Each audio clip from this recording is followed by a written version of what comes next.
Ya Allah. Bismillahirrahmanirrahim.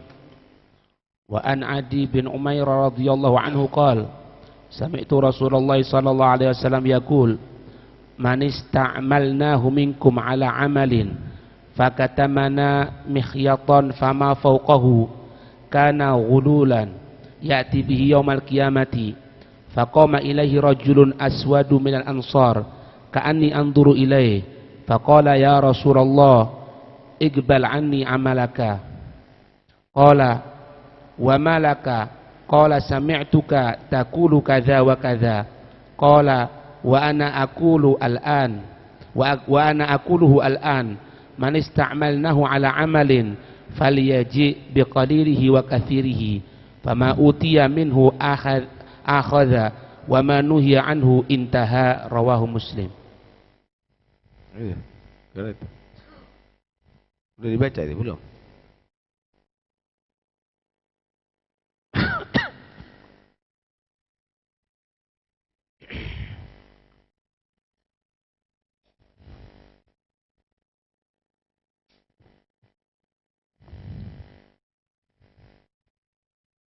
Dari Adi bin Umair radhiyallahu anhu qala sami'tu Rasulullah SAW yaqul man ista'malnahu, orang yang aku angkat dia jadi amil, jadi pegawai, minkum, di antara kalian semuanya, ala amalin, atas satu tugas, atas satu pekerjaan, fakata mana, dia enggak jujur, ditutup-tutupi, dia menutupi daripadaku,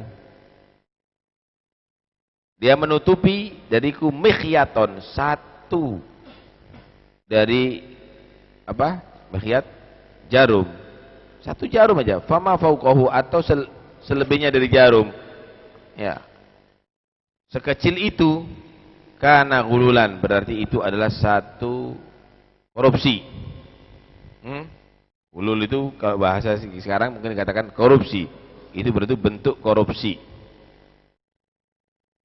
Ya'ti bihi, bakal dia datang membawa pertanggungjawaban itu yaumal qiyamah, di hari kiamat.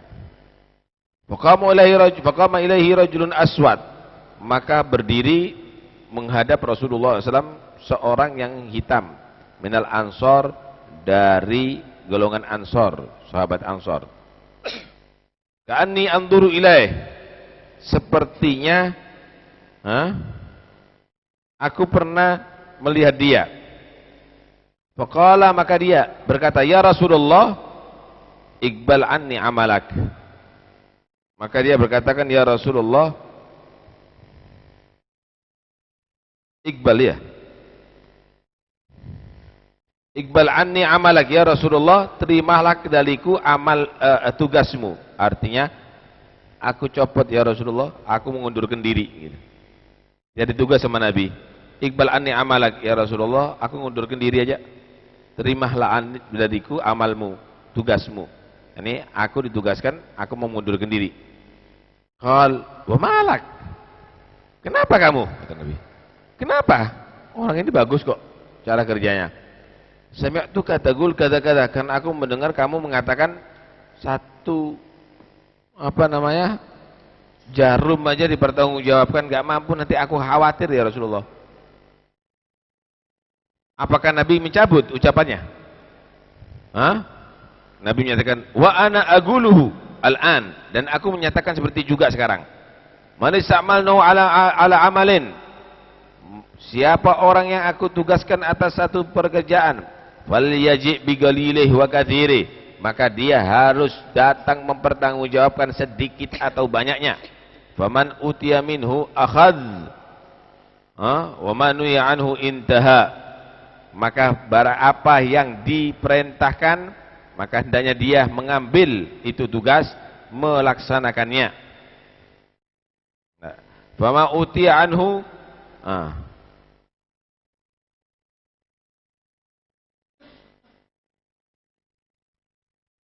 intaha hina.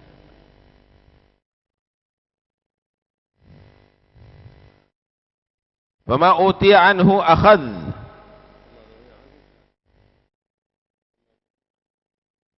maafina.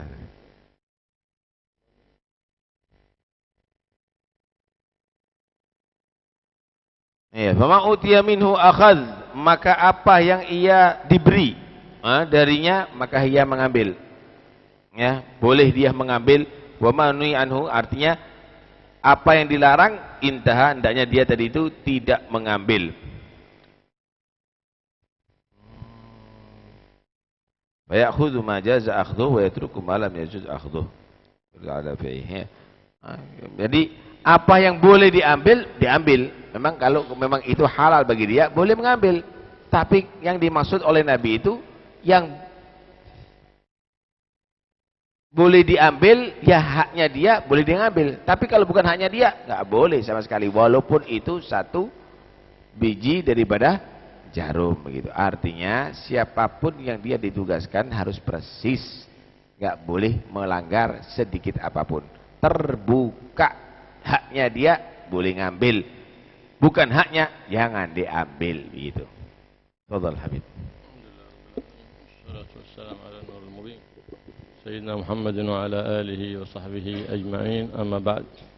وبالسند المسلم من كتاب رياض الصالحين قال: وعن عدي بن عميرة رضي الله تعالى عنه، أحد أصحاب النبي محمد صلى الله عليه وسلم، قالوا ابن عميرة. عميرة من أسماء يسمى به كثيرا ويطلق على الذكر. أما عميرة قد يطلق على أنثى ويطلق على ذكر كذلك.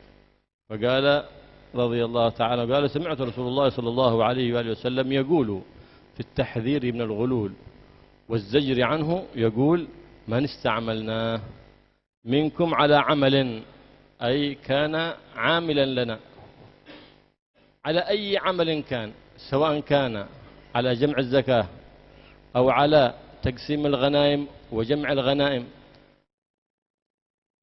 الحديث ساحب ذيله على كل عمال الدولة، كل عمال الدولة الحديث هذا يعنيهم، كل من توظف عند الحكومة أي وظيفة كانت، سواء كان إداريا أو مباشرا أو رئيس قسم أو مدير أو مدار أو مأمور أو آمر أو رئيس أو مرؤوس أو وزير أو محافظ أو وكيل، كل هذا الحديث شامله. من استعملنا منكم على عمل فكتمنا، أي أخذ شيء بغير حق، أخفى شيء، قال هذا خصني. وظلم الناس مدة وهو محافظ أو وكيل محافظ، وجلس يظلم الناس على هذا الكرسي زمن طويل، هذا كل ما أخذه مال حرام، كل ما أكله سحت. فإذا أراد أن يتوب بعد ذلك كيف يتوب هذا؟ يوم من الأيام هذا الكرسي الذي تحته والذي جمع الماء بواسطته بيزيلون عنه، كيف بيتوب؟ أنت ما ظلمت شخص واحد، أنت ظلمت أمة كاملة. مثال في إندونيسيا، ظلمت شعب إندونيسيا كله، أنت توليت هذه المسؤولية، ظلمت شعب إندونيسيا كله بخيانتك لهم، الخيانة العظمى أو الخيانة الصغرى، بتحاسب على هذا. تريد أن تتوب، كيف بتتوب؟ تقول استغفر الله استغفر الله، ماشي توبة، استغفر الله 1000 مرة من استغفر الله، ماشي توبة. توبة بينك وبين الله، استغفر الله استغفر الله، وندم واقلع. أما هذا شوف الفلة هذيك اللي بنيتها من حرام والموبيل الذي اشتريته من حرام، ثمنه الآن كل هذا فين تصرفه؟ في مصالح المسلمين. إذا بتريد أن توب الآن، إذا بتعيش ظالم وبتموت ظالم وبتحشر مع الظلمة، اختار لنفسك.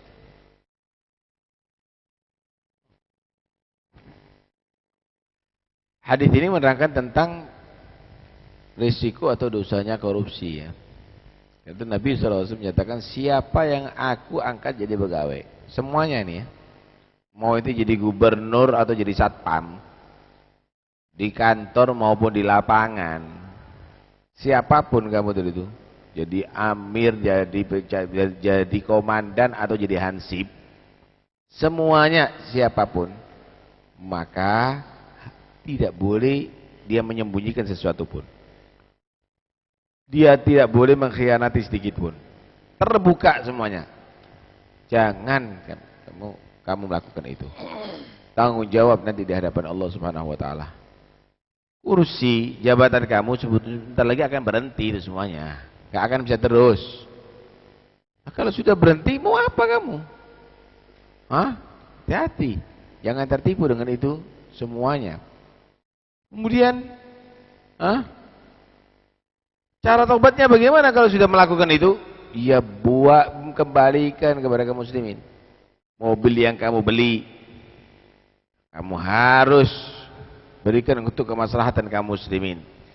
Villa, rumah, istana, semuanya tanah, kamu berikan kepada untuk kemaslahatan kaum muslimin. Hati-hati, jangan korupsi. Kamu digaji adalah untuk rakyatnya kamu. Bukan mendolimi satu orang kok ini. Ini mendolimi seluruh rakyat, menyengsarakan seluruh rakyat, merugikan seluruh rakyat. Oh bahaya. Karena itu kalau ngangkat jadi pegawai, menteri atau lainnya yang jujur, itu nilai pertama. Kemudian tidak sampai dia dari itu berbau bisnis atau mencari keuntungan untuk pribadi ada di situ. Ini bahaya, saudara. ضرب النبي صلى الله عليه وآله وسلم مثلا لأصغر شيء في الظلم، فلهذا قال كتمنا مخيط. ضرب المثل بالمخيط الذي هو شيء صغير وهو الإبرة. لو ظلمنا أو كتمنا مخيطا فما فوقه من باب أولى. هذا كناية على الشيء القليل الذي اختلسه أو الذي سرقه أو الذي ظلم بأخذه، يعني لأن الظلم أخذ الشيء بغير حق، ويطلق الظلم أيضا وضع الشيء في غير محله. قال هذا ظلم. إذا وضعت الشيء في غير محله هذا ظلم. أنت وضعت المال، هذا المال إيش محله؟ محله تستعين به على قوتك، على طعامك، على حياتك اليومية. إذا وضعته في خمر ظلمت المال، إذا وضعته في روكو ظلمت المال. هذا ظلم المال هذا. وهكذا كل شيء، ظلم الشيء وضع الشيء في غير محله هذا ظلم، أو تأخيره عن زمانه أو وضعه في غير مكانه هذا ظلم كذلك. فالظلم بحسب. وهنا الظلم عمال الدولة صغيرا أو كبيرا داخل تحت عمال الدولة، كل هذا تحت عمال الدولة داخل. نعم، لأن الناس اليوم صاروا يتشرفون بالتوظيف لا الحكومي. كان السلف الصالح لا، يستعارون من التوظيف عند الحكومة. لما موظف حكومة هذا يكون ناقص عليه. الآن لا، يفتخر الآن بل يسعى بالوساطة أن يكون موظفا عند الحكومة، وكأنها حكومة عمر بن الخطاب. لا، وهي حكومة والعياذ بالله، نسأل الله العافية والسلامة. لكن على كل حال كل موظف يستلم مرتبه من الدولة فهذا من عمال الدولة، سواء مدرس يراعي في تدريسه، سواء رئيس محطة، رئيس كذا، رئيس كذا، فذاك كله. كل من سلب شيء بغير حق وأخذ بغير حق ولو إبرة صغيرة فما فوقه من باب أولى، إيش سمى هذا؟ كان غلولا. كان غلولا يأتي به يوم القيامة مغلولة عنقه. هكذا الغلول في الأصل هو الحديد يوضع ويصفد هكذا ويجمع بين عنقه ويديه هكذا، وثم تمد السلسلة إلى قدميه. الحديد هذا كله هذا قالوا غلول، يأتي بيوم القيامة مغلولة يده إلى عنقه، ويأتي بما غل يوم القيامة. يوم القيامة تكون الفضيحة الكبرى على رؤوس الخلائق الأولين والآخرين، يرون تلك الجريمة وذلك الظلم، سواء جريمتك وظلمك للناس أو ظلمك لنفسك بمعصيتك في خلوتك أو ظلمك لغيرك، فإن كل ذلك يشهر يوم القيامة وتكون الفضيحة العامة. يرونك الناس كما أنت اليوم ترى التيفي، ولله المثل الأعلى، هكذا تكون الفضيحة الكبيرة يوم القيامة. Kemudian Nabi SAW menggambarkan bahwa kezaliman ini tidak harus sesuatu yang besar, pengkhianatan tidak harus sesuatu yang besar. Karena itu Nabi menggambarkan walaupun dengan satu biji dari jarum, apalagi pemama faugohu yang lebih daripada jarum. Jarum aja itu sudah dari kiamat, sudah harus dipertanggungjawabkan, apalagi yang lainnya, saudara. Kemudian Bagaimana nanti resikonya? Di hari kiamat itu adalah termasuk ghulul. Itu bagian korupsi itu. Korupsi itu. Sekecil itu korupsi. Apalagi itu perbuatan zalim. Korupsi itu perbuatan zalim. Zalim itu kalau kita bahasakan aslinya ada dua. Akhdhu syai' bighairi haq atau min ghairi haqqi, mengambil sesuatu bukan haknya, itu zaliman. Atau wad'u syai' fi ghairi mahallih, atau menaruh sesuatu bukan pada tempatnya. Kasih gambaran. Orang yang enggak bagus dijadikan pejabat. Itu zalim sudah. Kenapa? Menaruh sesuatu bukan di pada tempatnya. Ini tempatnya di penjara sebetulnya. Nah, tapi ini ditaruh bukan pada tempat ini zalim ini sudah zalim. Menaruh sesuatu bukan dapat tempatnya. Contoh lagi misalnya, dia punya duit, keluarganya masih memerlukan biaya, dibuat beli rokok, zalim tuh. Menaruh sesuatu bukan pada tempatnya itu. Punya utang, ya, dibuat ngelencer, zalim itu. Itu harusnya untuk bayar utang ini. Itu menaruh sesuatu bukan pada tempatnya. Itu zalim itu, saudara. Bagaimana nasibnya orang yang zalim ini? Nanti di hari kiamat itu termasuk ghulul. Ghulul itu kenapa dikatakan ghulul? Karena yang melakukan itu nanti maghlul yaumul qiyamah. Maghlul itu gini, tangannya dari belakang dikasih kayu atau besi, dibelenggu, diikat rantainya sampai ke kaki itu dibelenggu. Dan ini nanti ya'ti bima qala yaumul qiyamah. Hasil tipuannya dibawa nanti. Kita bisa bayangkan kalau yang dinipu itu misalnya 100 mobil misalnya. Gawa iya 100 mobil itu. Kemudian menipu misalnya korupsinya misalnya 100.000 ekor sapi, 1.000 ekor sapi. Ya opo dipikul itu. Meyek ya opo itu. Karena itu bahaya. Nanti ada lagi korupsi kapal terbang, pikulan itu. Kapal terbang. Nah, ya, itu dia Maryamah. Wah, itu bahaya. Dan ini adalah fadhihah ya. Bisa dibayangkan nanti disaksikan, bukan disaksikan oleh orang hanya orang yang hadir di pengadilan itu, manusia, malaikat, jin, bahkan setan menyaksikan mulai diciptakan oleh Allah sampai hari kiamat. A'udzubillah min dzalik. Karena itu jangan melakukan itu semuanya. هذا فقام إليه رجل أسود من الأنصار يتم كأني أنظر إليه. قال الراوي كأني أنظره إليه الآن. فقال يا رسول الله اقبل عني عملك. إيش خبر؟ قال هذا الرجل الأسود هذا اقبل عني عملك. كأني أنظر إليه. الراوي يقول كأني أنظره الآن قائم يسأل النبي صلى الله عليه وآله وسلم، وهو قائم ويقول للنبي صلى الله عليه وسلم، هذا الرجل الأسود يقول للنبي محمد صلى الله عليه وسلم يا رسول الله اقبل عني عملك، أنت جعلتني ووكلتني في جمع الصدقة، والآن سمعتك تقول هذا حديث وعيد شديد فيه، فما أريد. كأنه يريد أن ينزل عن هذا العمل. ومعلوم أن من ولي ولاية أو وكل وكالة لا يحتاج إلى إذن في النزول عن الوظيفة، صح؟ لو وليت القضاء هل تحتاج إلى إذن؟ أنا عزلت نفسي، وكلتك، عزلت نفسك، خلاص انتهى. لكن إذا ترتب الأمر على ذلك ضياع على ذلك المال يجب عليك أن تستأذن. وأنا خلاص أنا وكلتك في بيع وشراء في الدكان هذا، خلاص خرجت من الدكان ولا عاد جمعت الديون ولا عاد جمعت الحسابات وقلت خلاص أنا عزلت نفسي. هذا ما عزلت نفسك، لا زال الحقوق متعلقة برقبتك. لابد إذا ترتب على ذلك ضياع حق الغير فلا بد من الاستئذان والنزول بإذن حتى لا يضيع مال الغير. خلاص أنا خرجت، أنا سلمت المفاتيح، بعدين في ديون عند الناس، في مقتضيات، في مستحقات، يضيع مال الناس؟ لا، واجب عليك أن تستأذن. وإن لم يتعلق به حق الغير، ضياع مال الغير، ضياع حق الغير، لك أن تقول عزلت نفسي وخلاص وكلتك يا فلان سوي عقد نكاح بدلا عني في بنيوين، خلاص وكلتك وأنت خلاص بعدين استخرت الله في الوكالة، قلت عزلت نفسي عن الوكالة، ما تحتاج تقول يا لو سمحت أنا عزلت نفسي، خلاص أنت عزلت نفسك ما يترتب عليه شيء.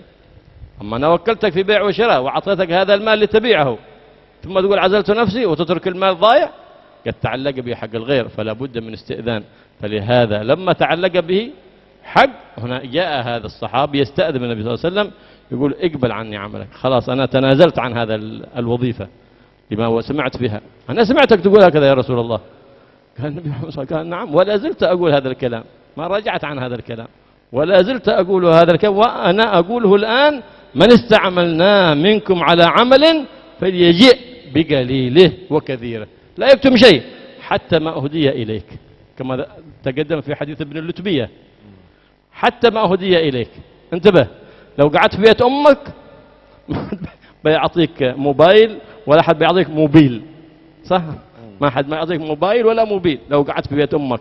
لما أن وظفتك الحكومة هنا في إدارة أو في وظيفة أعطوك الناس هدايا، ما هم محبة في وجهك الأغبر، لا محبة في كرسيك بيقضون بك وطر ومصلحة، ثم إذا يزيل الكرسي عنك بيرمونك في الزبالة بعدين. فما أوتي منه أخذ وما نهي عنه انتهى والله أعلم. Kemudian dikatakan datang seseorang yang hitam kepada Nabi. Dia pernah dikasih tugas sama Rasulullah. Ka'anni andur ilaih, kata perawi, aku bayangkan seperti dia itu bagaimana dia waktu datang kepada Nabi. Ini orang datang, ya Rasulullah, udah iqbal minni amalak. Udah, anak enggak mau sudah untuk ditugasi kali ya Rasulullah. Nah, untuk melepas diri daripada tugas itu sebetulnya ada dua hal. Pertama, kalau tidak ada kaitannya dengan doya daripada hak orang lain, hilangnya hak orang lain, maka dengan dia tanazul atau dengan dia tadi itu azlu nafsih, dia menyatakan aku melepas diri, ya sudah setelah lepas. Misal ada seseorang jadikan wakil untuk menikahkan, kemudian menyatakan enggak, anak sudah enggak mau sekarang jadi wakil, dia sudah lepas dengan sendirinya, enggak harus minta izin, harus seizin daripada mewakilkan, enggak juga sih. Nah, jadi kalau memang tidak merugikan, tapi kalau ada kaitannya masih dengan kerugian nggak bisa. Misal ada seorang dia tadi jadi pegawai di toko, udah anak sudah mau keluar tinggal tokonya, ya bisa hilang itu barang. Nah, itu harus pemberitahuan dan seizinnya. Nah, atau misalnya dia bagian keuangan, kemudian dia menyatakan udah anak repot, udah nggak mau itu dulu, ini hitungannya bagaimana, selesaikan dulu. Nggak bisa itu begitu. Ini yang kedua, ini kalau ada kaitan dengan orang lain. Kalau tidak ada kaitan dengan hak, maka boleh itu lepas dengan sendirinya. Orang ini datang, ya Rasulullah, anak mau melepaskan diri aja. Kenapa, kata Nabi? Ya karena hadis tadi itu Anda mengucapkan begitu, ketakutan kita nanti dari kiamat. Kata Nabi, terus mau berubah nggak bisa. Sekarang aku mengucapkan seperti itu juga. Siapa yang aku tugaskan dengan sesuatu, maka hendaknya falyati bigali wakatari, sedikit banyak harus dipertanggungjawabkan. Itu tegas ya Rasulullah ya. Sedikit banyak harus dipertanggungjawabkan. Maka Nabi menyatakan yang boleh diambil diambil, yang nggak boleh diambil jangan diambil. Termasuk apa, hadiah-hadiah nggak boleh loh. Kemarin Ibnu Lutbiyah bagaimana? Ini zakat, ini aku dikasih hadiah. Kata Nabi, kalau kamu nggak jadi bentuk pegawai, kalau kamu nggak diangkat jadi pegawai, ente tinggal ada sama ibunya ente di rumah ente, apa datang mereka itu ngasih hadiah kamu? Enggak kan? Orang hormati kamu itu karena kamu itu adalah sebagai pejabat. Gitu. Karena itu jangan percaya kalau ada orang berkata begini, ini secara pribadi saya berkata begini, nggak boleh gitu. Ente tidak boleh. Ada misalnya jadi kepala pondok, pribadi saya yang ada di diskotik, tapi saya tidak membawa nama pondok. Nggak boleh mas begitu, paham ya? Nggak boleh. Pribadi saya itu masuk kancah politik, saya tidak membawa organisasi saya, itu secara pribadi saya, nggak bisa begitu. Kenapa? Ente kalau ada di rumah bukan jadi ketua organisasi misalnya, atau juga ketua masjid atau ketua ulama atau apa misalnya, kalau kamu jadi pejabat misalnya, kamu ada di rumah kamu, memangnya ada orang ngasih hadiah kamu? Kan enggak. Kamu itu memanfaatkan jabatan untuk kepentingan pribadi. Saudara, ada pungli, ada pungres. Kalau pungli, pungutan liar. Kalau pungres, pungutan resmi. Paham ya? Kalau pungli itu dikit-dikit, pungres itu gede-gede, resmi, saudara. Resmi. Nanti yang menyatakan apa salah saya? Salah bener ente. Apa salah saya? Nggak tahu lagi kalau kesalahan yang ini dari pejabat. Gini jadi tokoh. Ya jangan dong kalau model begini. Lihat Nabi mendidik itu. Nggak boleh. Ente dikasih apa? Hatta jarum, tunjukkan. Saya dikasih jarum.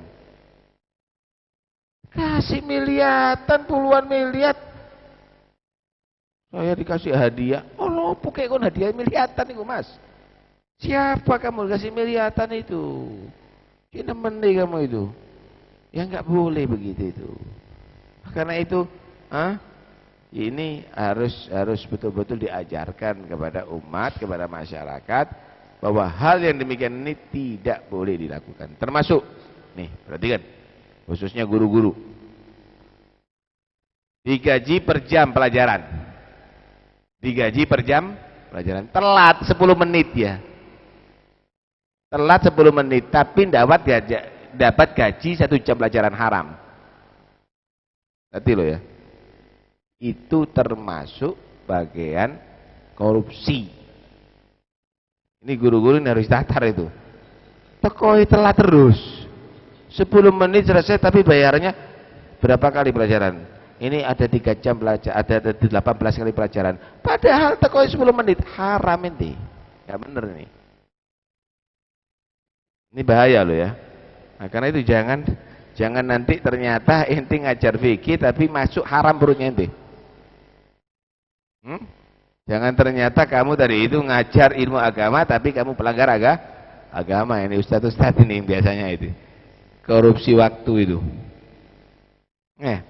Jadi kalau misalnya kamu itu digaji karena 45 menit misalnya ngajar, paham ya? Kemudian kamu telat seberapa jam, tambah seberapa jam, wajib itu. Ini duit yayasan, ini duit amanat. Duit masjid itu juga duit amanat, nggak boleh loh ya. Ente menggunakan itu tidak boleh, haram loh itu hukumnya. Nggak benar itu menggunakan itu. Nah, ini jangan kita endetikan korupsi itu hanya di pemerintahan, masih di pondok ada korupsi loh.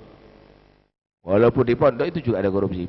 Pegawai dia diangkat misalnya bagian tahdir untuk absensi, dia nggak ngabsen, tapi dia ambil bayarannya, ini termasuk korupsi.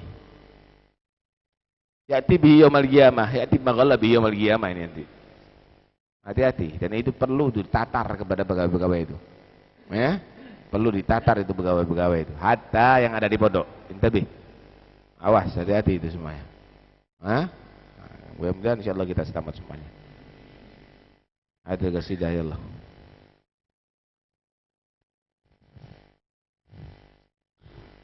يا رب السماء نظر إلينا سريعا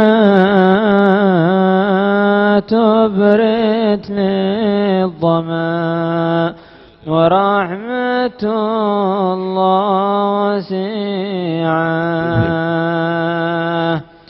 يا رب السماء إلينا سريعا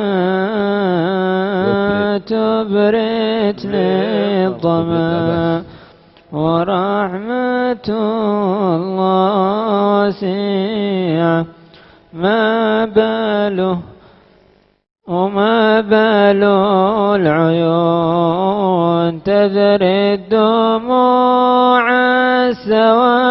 السواكب من فرط الشجون كالنار بين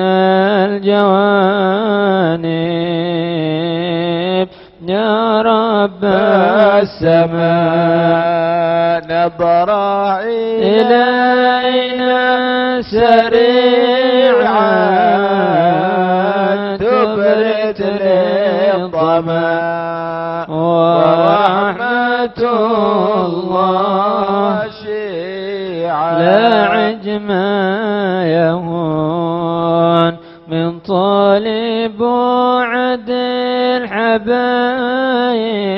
الحبايب ما أدري ما يكون ضاقت علي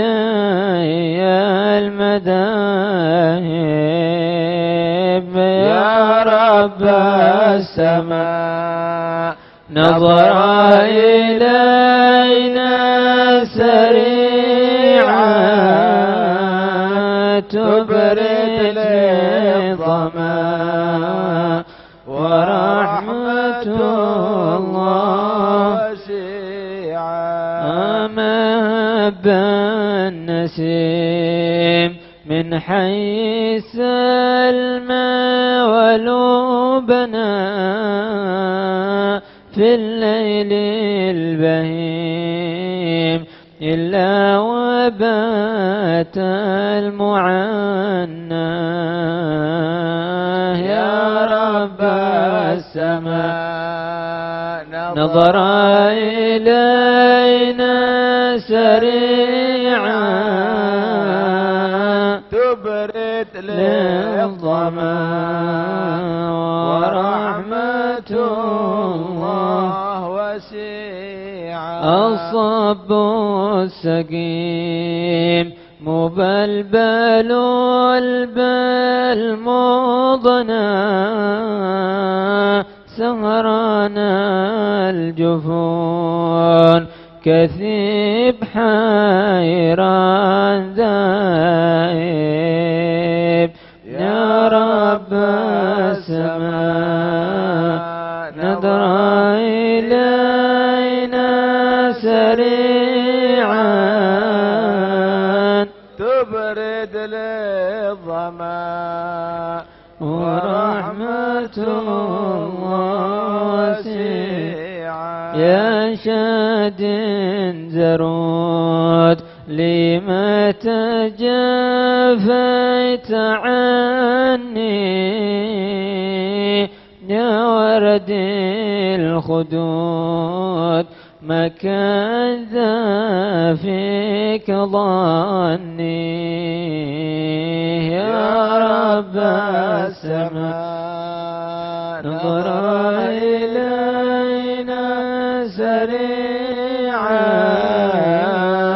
تبرد للظما ورحمة الله واسعة شمت الحسود علي إذ بن وهني ظنني يهون كلا ورب المغارب يا رب السماء نظر إلينا سريعا تبرد للظما ورحمة الله واسعة إني يا عذول بالله مولاي وذي البر الوصول خالق جميع الخلائق يا رب السماء نظر إلينا سريعا تبرز للظما ورحمة الله وسيعة دائم لا يزول وهب فتح رازق في حسن الظنون بالله كل المطالب يا رب السماء نظر إلينا سريعا تبرد للظما ورحمة الله وسيعة ولدي البشير خير البرية جدي البدر المنير به تم فخري ومجدي يا رب السماء نظر إلينا سريعا تبرد للظما ورحمة الله بالطهر النذير أنا الغاية قصدي من كل الفنون على هوان المجانب يا رب السماء نظر إلينا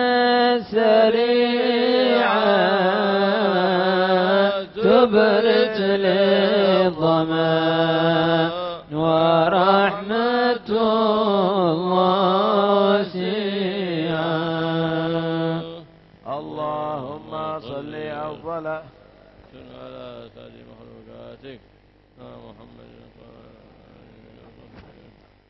عدد معلوماتك ومداد كلماتك كلما ذكرك وذكر الذاكرون غفل عن ذكرك وذكر الغافلون اللهم صل أفضل صلاة على سعد مخلوقاتك سيدنا محمد وعلى آله وصحبه وسلم عدد معلوماتك ومداد كلماتك كلما ذكرك وذكر الذاكرون غفل عن ذكرك وذكره الغافل اللهم صل أفضل صلاة على سعد مخلوقاتك سيدنا محمد معلومات عدد معلوماتك ومداد كلماتك كلما ذكرك وذكر الذاكرون غفل عن ذكرك وذكره الغافلون ربنا انفعنا بما علمتنا رب علمنا الذي ينفعنا وفقه أهلنا وقرابات لنا في ديننا مع أهل قصر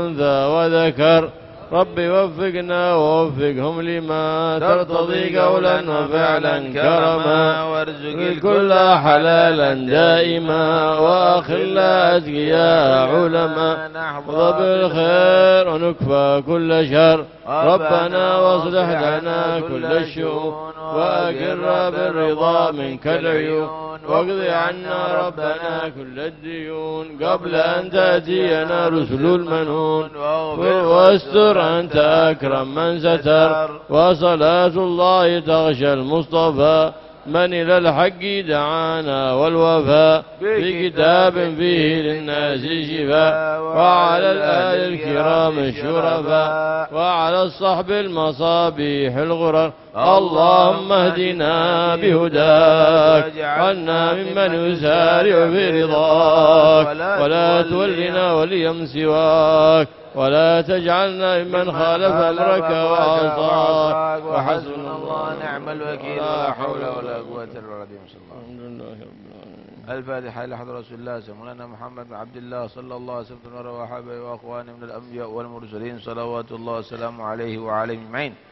ثم إلى أرواح البيت رسول الله وأزواج رسول الله وأصحاب رسول الله والتابعين وتابعيهم ومن تبعهم بإحسان الدين. ثم إلى رسول جل الله أحمد بن عيسى وابن عبيد الله وعلي بن عبد الله السيد العظم الفقيه المقدم محمد بن علي بن ساداتنا نبي علي بن علي الغيور مع إخواني وابن علي محمد بن علي الدويلة والمقدم الثاني الحبيب بن الرحمن السقاف وأسولي والسكران وابن علي وشهاب الدين قطب الملأ عبد الله الأسر الأكبر وابنه المحضر العربي عبد الرحمن أحمد بن عبد سبر ما فخر وشوف بن سالم حق بن سالم وأصولي ما وفرعيم عبد الرحمن محمد مولى عرشه يوسف بن عبد الحسن وابن عمر أحمد بن محمد الحبشي صاحب شعيب. ثم إلى روحي قطب رباني والغلط الصماني شاب القدر الجيلاني بالحسن شادري وابن المغربي والأئمة المجتهدين والمفسرين والمحدثين والفقهاء والعلماء العاملين والإطاعة أجمعين.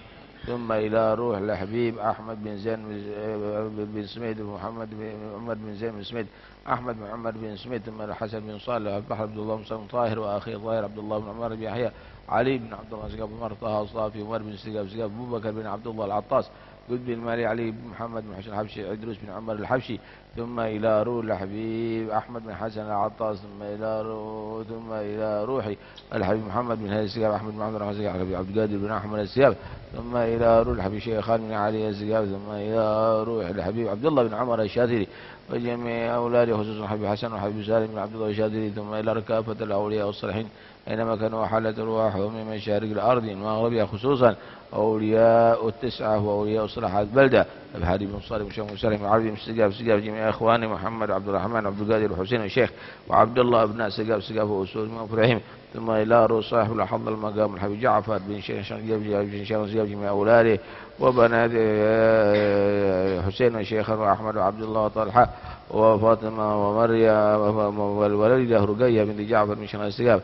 ثم إلى رشيد الوالد عبد القادر السقاف جميع أخواني أحمد وعلي وحسين وعبد الله وأصولهم وفروعهم.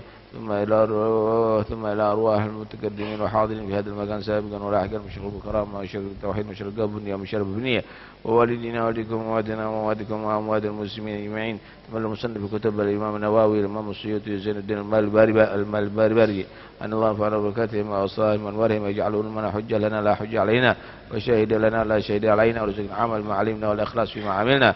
وأن الله سبحانه وتعالى يفتح مغلقات قلوبنا ويمليها بالأسرار والأنوار ويجعلنا من الأبرار الأخيار وقرة عين سيد المختار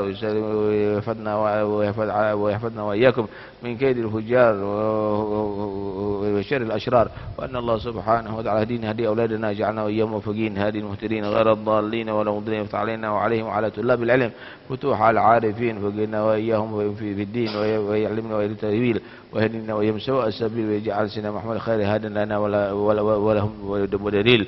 وأن الله سبحانه وتعالى يمن علينا من لا على عباد الصالحين كرم عليهم مثل ما تكرم عليهم مثل ما أعطاهم بلغنا مثل بلغهم ولا يحرمنا الله بركاتهم ويرزقنا وإياكم محبتهم يحين على محبتهم ويمتن على محبتهم واحشرنا يوم القيامة في زمرة مع النبيين والصديقين والشهداء والصالحين وأهل الدين يكون الصالحة ومن هو السلف وما منه الآباء ومن هو الصالحون ومن هو صاحب الوقت في مثل هذه الساعة في هذه المناسبة ونويناهم وقصدوا قصدنا وطلبنا وإلى حضرة النبي محمد صلى الله الله عليه وسلم. فاتح. بسم الله الرحمن الرحيم إياك نعبد وإياك نستعين. الحمد لله رب العالمين اللهم صل وسلم. ربنا تقبل منا وتب علينا واغفر لنا يا جواد يا كريم يا رب يا رحيم يا حي يا قيوم يا الله يا قريب يا مجيب يا معطي بالعطاء لا تبصي. وصلى الله وسلم. الحمد لله رب العالمين.